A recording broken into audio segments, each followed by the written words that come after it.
साथियों नमस्कार। और अब हम ऑटो वाले भैया के पास में आ गए हैं। ऑटो वाले भैया हमें यहाँ पे मंदिर में घुमाएंगे, तो मैं बात करवाता हूँ आपकी कहाँ कहाँ घुमाने वाले हैं। तो हाँ भैया, जय श्री महाकाल। जय श्री महाकाल भैया। हम इनको पहला शांतिपनी आश्रम ले जाएंगे, फिर मंगलनाथ, उसके बाद सिद्धवट, फिर वहाँ से चलेंगे काल भैरव, फिर गढ़कालिका, इस तरह करके भरतरी गुफा एंड भरतरी गुफा तक हमें घुमा के लाने वाले हैं। So thank you very much आपका। अब हम रवाना हो चुके हैं। हम हैं अभी मध्य प्रदेश राज्य के उज्जैन सिटी में, जिसको बाबा महाकाल की नगरी भी बोलते हैं। और आज हम आपको दिखाने वाले हैं महर्षि संदीपनी आश्रम।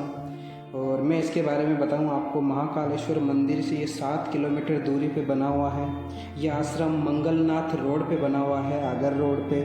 और इस महर्षि संदीपनी जी का जो आश्रम है, इसकी क्या खासियत है और क्या इसकी विशेषता है, वो सारी बातें मैं आज आपको बताने वाला हूँ। वीडियो के लास्ट तक आप बने रहें और वीडियो को सब्सक्राइब आप ज़रूर कर दें। तो अब हम स्टार्ट करते हैं। ये महर्षि जो संदीपनी जी हैं, इन्होंने यहाँ पे घोर तपस्या करी थी। और इसी जगह महर्षि जी ने वेद, पुराण, शास्त्र आदि की शिक्षा देने के लिए इस आश्रम को बनाया था।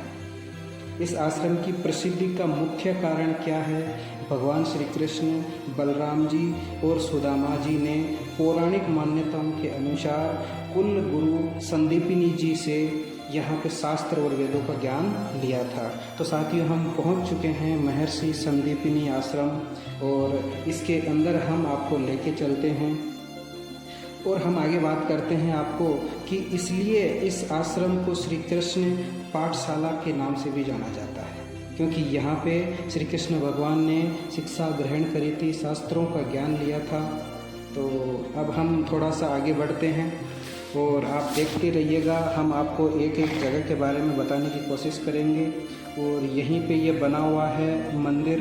ये अति प्राचीन सोमेश्वर महादेव जी का मंदिर है। और बोला जाता है, माना जाता है कि 6000 वर्षों पुराना यहाँ पे एक शिवलिंग है। और जिसको गुरु जी ने अपने तपोबल से बिल्वपत्र से उत्पन्न किया था। यहीं पे जो श्री कृष्ण भगवान कृष्ण सुदामा जी ने यहाँ पे शिक्षा ग्रहण करी थी। यहाँ पे आप देख रहे हो, यानी कि श्री कृष्ण भगवान की पाठशाला के नाम से भी जाना जाता है। तो अब हम लेके चलते हैं। यह है गोमती कुंड।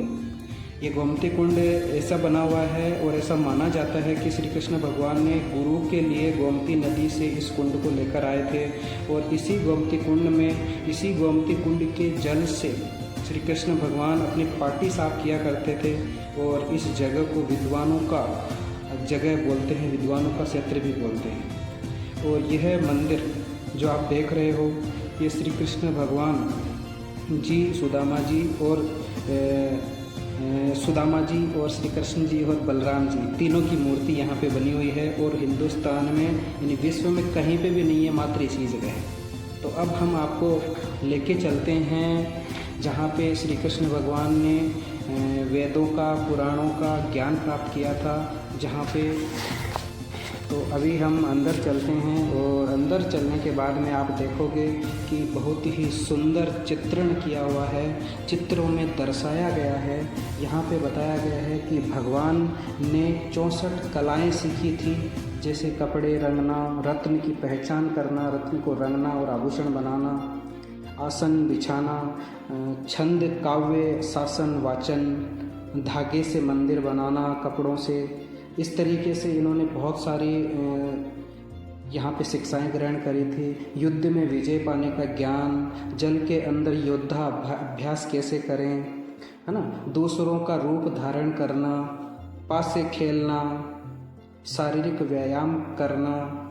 इसी प्रकार से 64 कलाएं सीखी थी।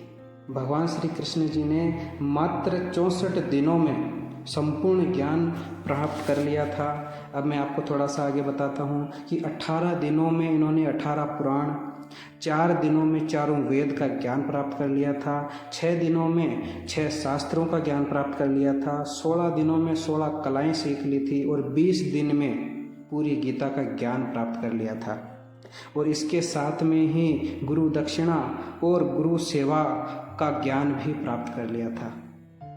तो ये संपूर्ण जानकारी का चित्रण यहाँ पे किया हुआ है और आप यहाँ पे जब भी आएंगे दर्शन करने के लिए तो यहाँ का मानना है और बहुत सारे लोगों का बोलना है कि यहाँ पे दर्शन करने के बाद में और आने के बाद अपनी बुद्धि का विकास होता है। यहाँ से अपनी बुद्धि का विकास होता है। इंसान यहाँ से शिक्षा के क्षेत्र में ज्ञान प्राप्त करना, बहुत अच्छा ज्ञान प्राप्त यहाँ से करना स्टार्ट कर लेता है। तो यह थी संपूर्ण जानकारी यहाँ के बारे में। मैंने एक एक चीज़ को बताने की कोशिश करी। थैंक यू सो मच, आप सभी का बहुत बहुत धन्यवाद। आप वीडियो को सब्सक्राइब करें, लाइक करें, कमेंट करें और बहुत ज़्यादा लोगों को शेयर करें। बहुत बहुत धन्यवाद आप